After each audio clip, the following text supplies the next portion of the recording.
So here it is. I'm Rhodehawk Wilson, welcoming you to the Comic Herth, a twice weekly podcast on popular culture, comics, and games in general.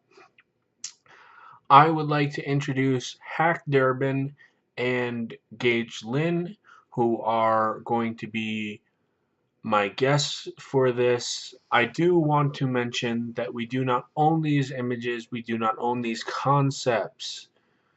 I would really like to encourage you guys to know that this is going to be an amazing process and an amazing journey with us. It's going to be across all my channels as well on SoundCloud, so please check it out.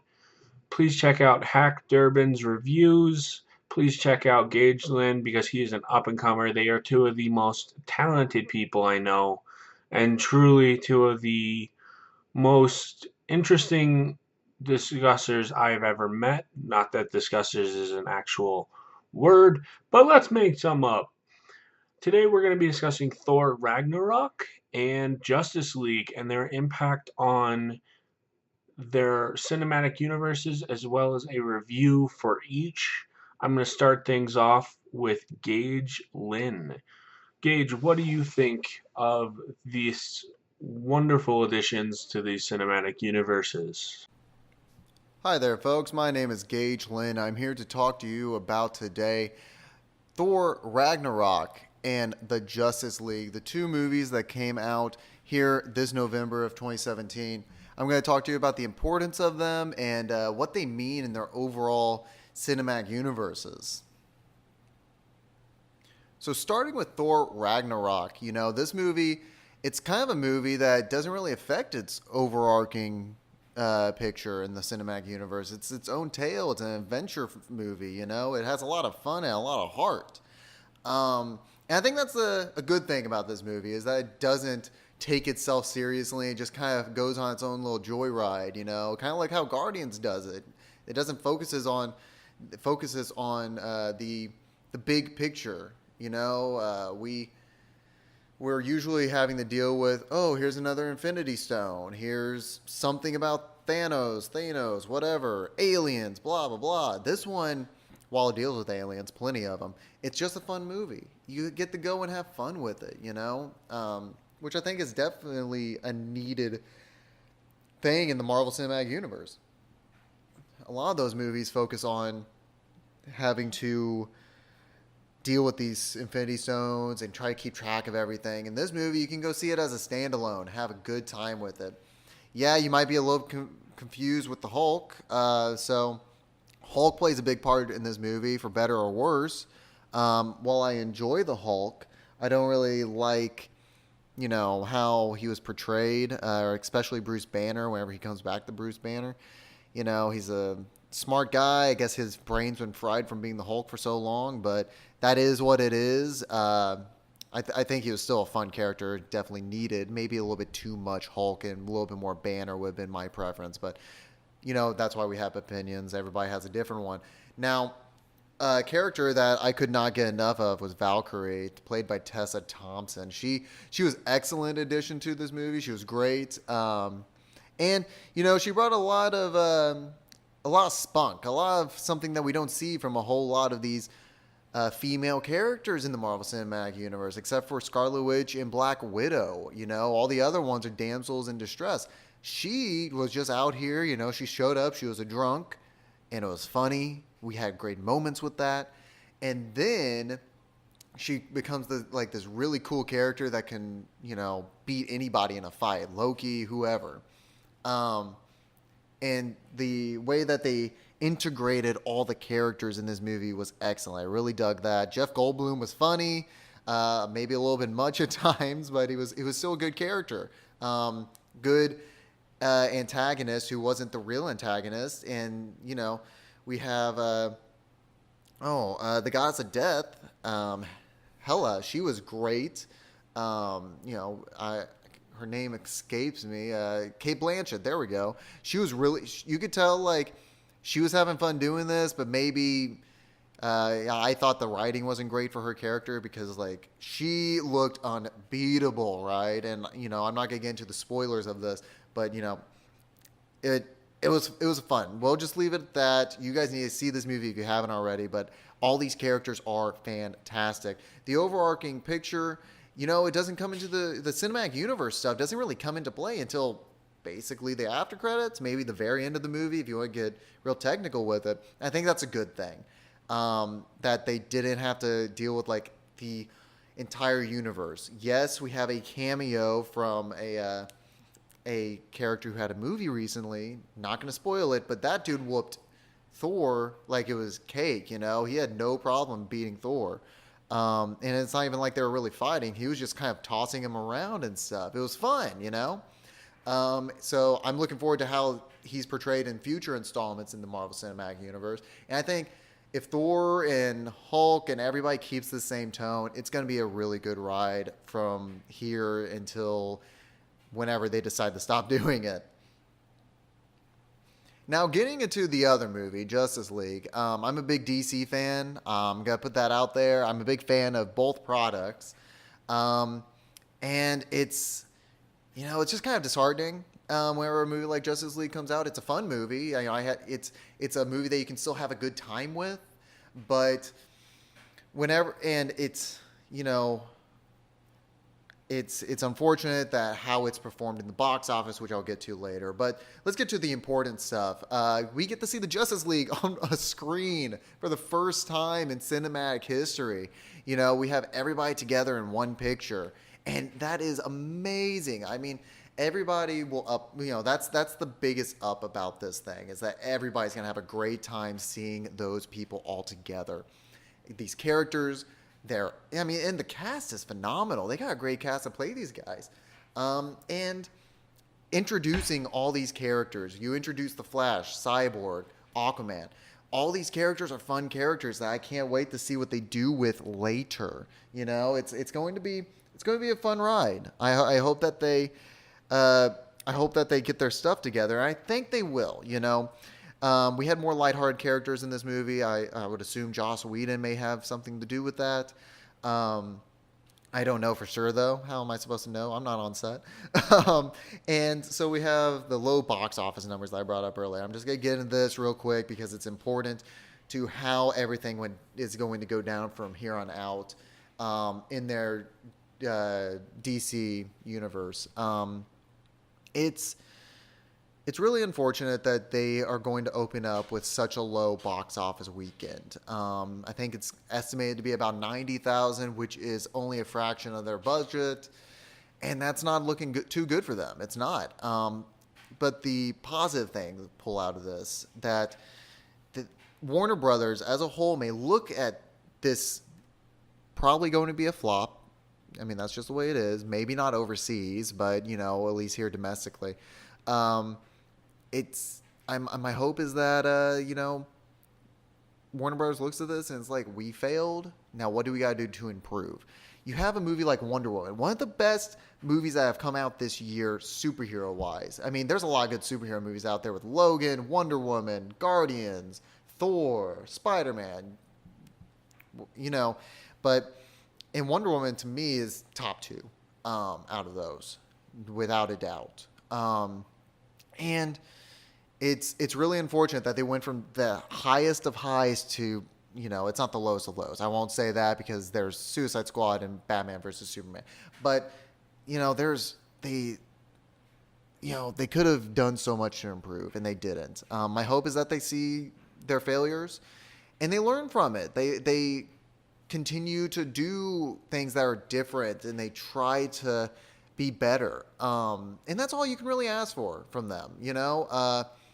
I don't want them to fail because I don't want them to stop making these movies, because anytime you make a movie, that's so many jobs out there on the market. And as somebody who loves film, who is a big film buff, having jobs in the film market is a great thing. In any market, it's a great thing.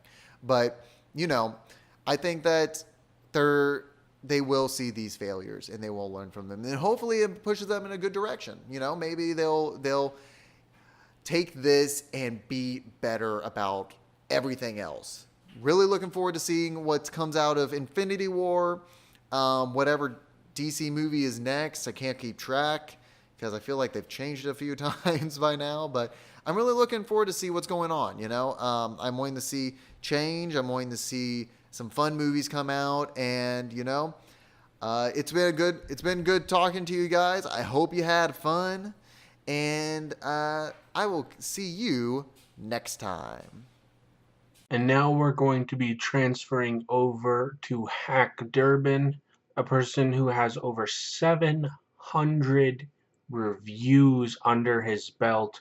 An amazing addition to the reviewing community. He is widely followed and it is an amazing guy. It is my pleasure to announce HAKDurbin. Please say hello. Next, I want to talk about Justice League, which I just recently saw.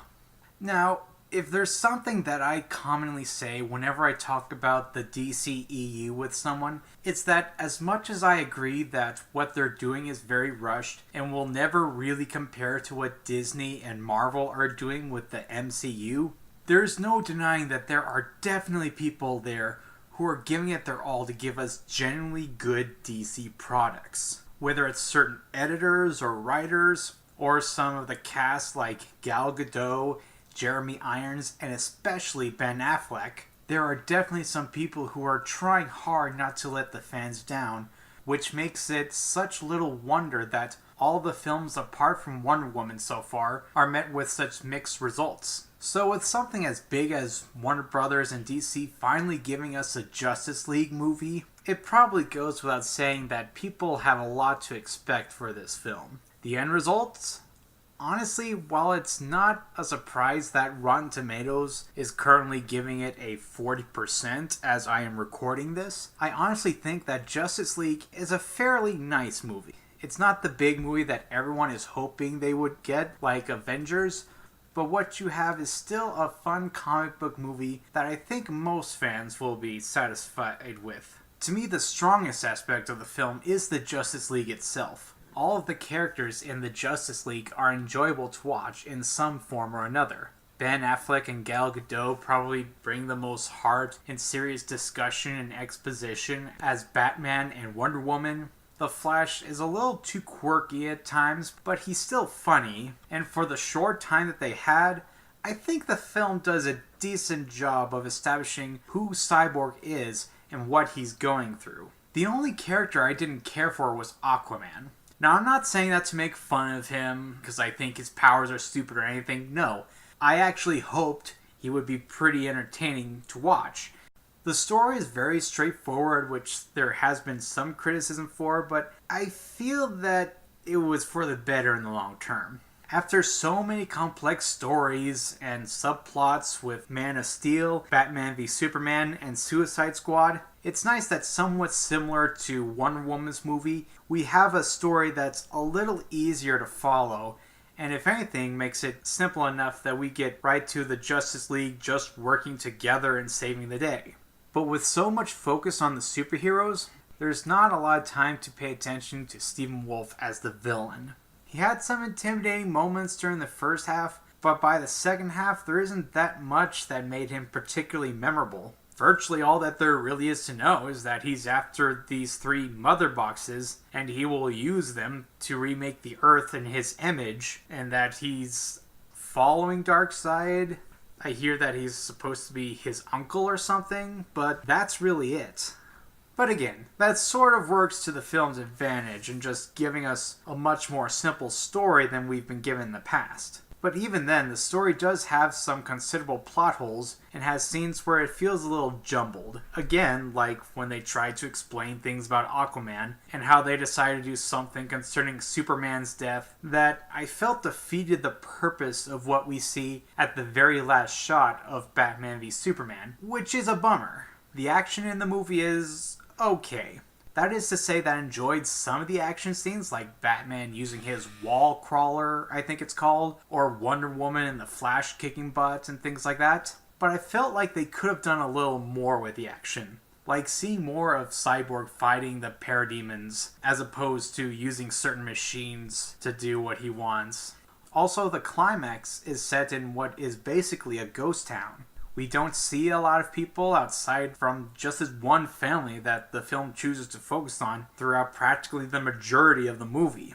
There are other people in this town, but they're only seen in like 2, maybe 3 shots, and everything else is just about the survival of these 4 people, this one little family. And that makes the climax less suspenseful, because even though this is a world-threatening event, it doesn't feel like many people outside of the Justice League are in any particular danger compared to the Battle of New York in the Avengers. I know that they had to pick a completely different location so they're not copying off of Marvel for their big superhero team-up movie, but I feel like they could have established more what a big deal it is that these people are in danger while they go fight Steppenwolf and his parademons. Apologies if I'm not saying that right. Ultimately, however, I think the biggest problem with the movie, apart from what I've already listed, is that it doesn't feel as big as it should be. This is the Justice League finally coming together to save the world on the silver screen. This should feel like it's the biggest thing that's happened in superhero movies since the Avengers came together in their own movie.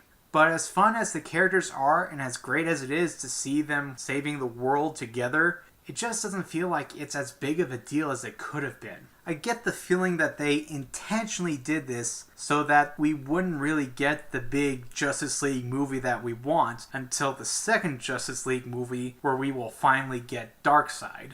And as logical as that is in some respects, it kind of dampens how grand it is to see these people come together. Altogether, Justice League isn't everything people wanted. If you wanted the biggest thing that DC and Warner Brothers could ever give us, this isn't it.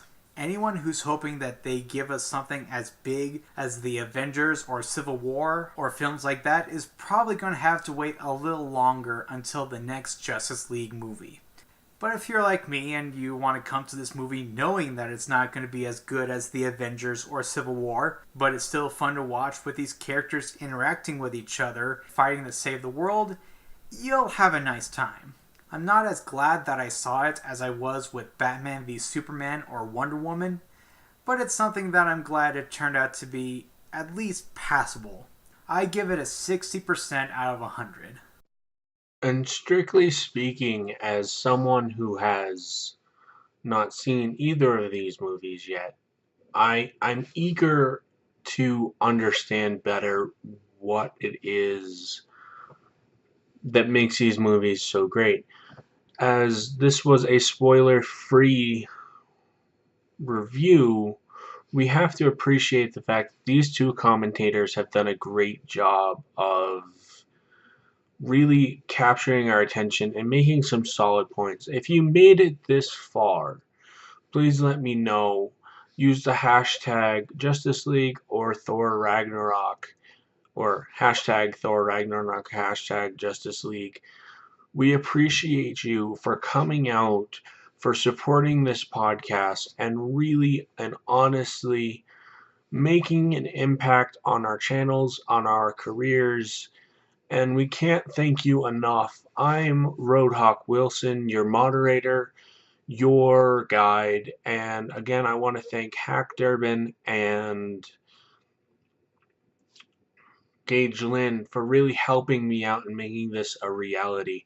So with that, I say keep up the nerd stuff, my peoples, and I truly, truly mean my peoples.